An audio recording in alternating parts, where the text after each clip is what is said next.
Um, the biggest and most important decision I've made in my life, feeling ko wala nang iba kundi ang mag-decide kung sino ang aking life partner, ang aking asawa. So actually this year we're 10 years married. And masasabi ko talaga na wala nang ibang mas crucial pa na decision sa life kasi imagine, ito yung tao that I will raise my kids with. Ito yung tao who will support me in my dreams. So, yun talaga. Sa lahat ng mga magde-decide ng life partner nila, yun, wala nang ibang mas importanteng desisyon.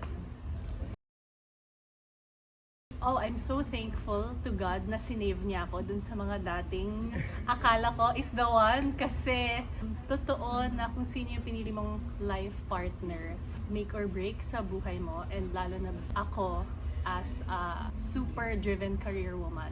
Hindi ko magagawa lahat ng ginagawa ko, balancing work and family life, kung hindi ko ginawa yung napaka-important na decision na yun. So, happy with the decision!